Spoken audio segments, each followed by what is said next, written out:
I was delighted to hear Phil earlier describe Tumbling Bay as dangerous because we want to talk about the question of what is safe and what is dangerous and the interconnections between landscape-led design, health and play. So I think we're probably all aware there is a crisis both globally and nationally in our lifestyle.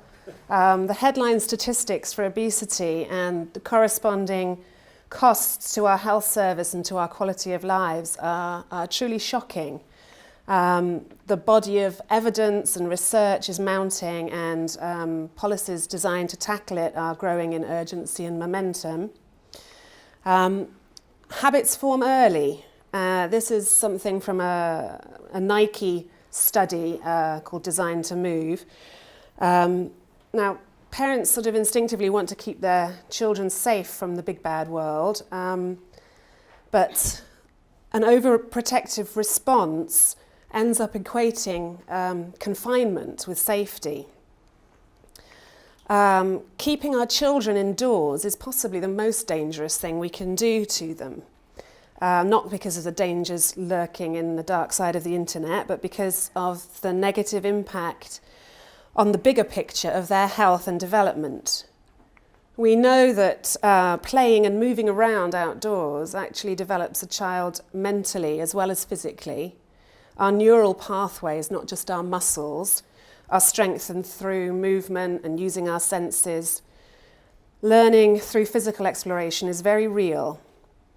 So the idea of safe play as a defined area with clear sight lines, wraparound safety surfaces and security fencing is actually severely limiting the potential development of our children. Humans learn best through experience, running up and down, trying to climb, maybe falling over, gripping and swinging, but crucially experiencing risk and being challenged.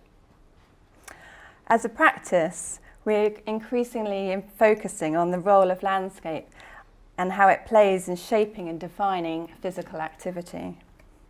The impact and width of a curve of a path has on the desire for a child to run along it.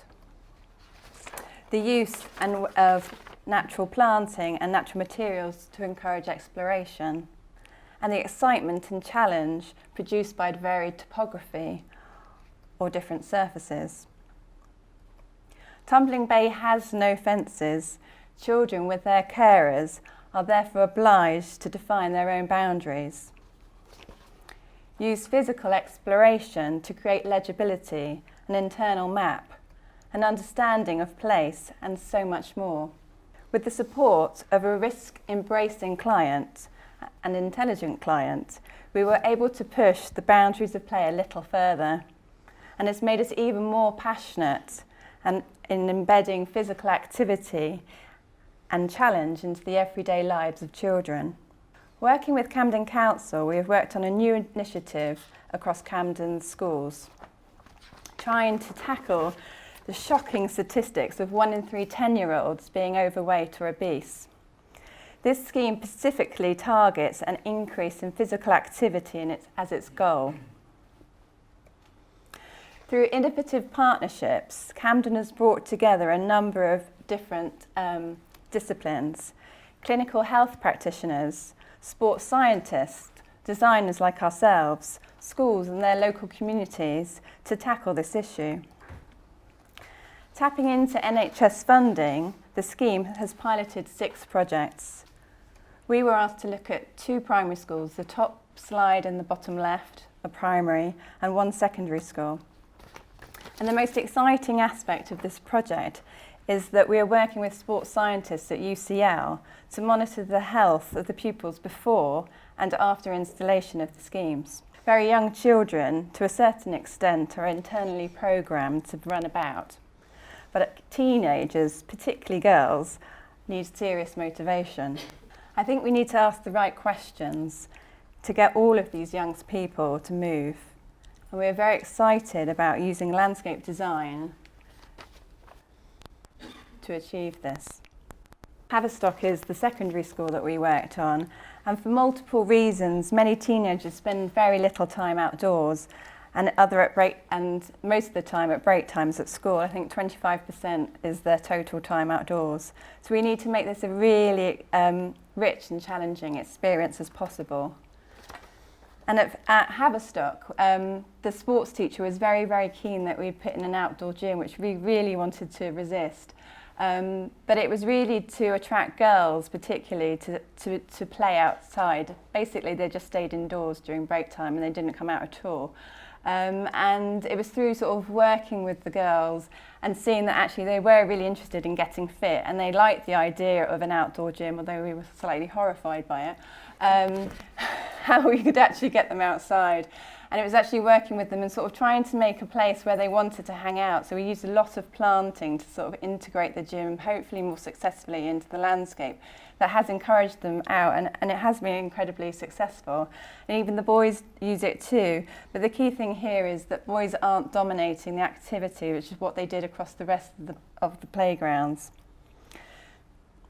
And it allows girls to be girls in a sense. They can talk and chat to their friends, but they can do exercise at the same time. It also allows them to just understand risk and expand their capabilities. And that obviously, as Alison says, helps in their physical but also mental health and development. And we hope the UCL study will reveal positive results and be shared with other councils and rolled out across London and the UK. I was thinking about our responsibility as landscape designers in this subject of making people move and making people healthy. And I remembered something I overheard on my first trip to the completed Tumbling Bay when I took my kids there. I climbed up into the top of one of the tallest nest structure to take photos, and I heard this teenage girl saying to her friend, "Do they really expect us to be able to get down from here?" And she sounded scandalised, but she was also kind of excited and kind of thrilled by it. But, you know, I think her comment says a lot about how she was clearly thinking in terms of a them and an us. She was judging her capabilities on our or the them's expectations of her. You know, if they've built this for me, then therefore it must be safe, but I'm not used to being expected to be able to do this. So are we potentially, by designing too safely, harming these children by literally reducing their reach and literally weakening them? The girl did climb back down without harming herself, and hopefully she will have also received a boost to her confidence and, you know, to her strength in the widest sense. Initiatives like Camden Active and the UCL study that's going with it are really important. And you know, one of the things that LUC are keen to be doing, and we think for the profession as a whole, is to forge closer connections with researchers and education, play and health providers to specifically target ways to solve this problem through landscape design. And we're looking forward to taking this further. There is a long way to go to reverse this, the damaging impact of what is really a risk-averse kind of confinement mentality. But our health does genuinely depend on it. Thank you.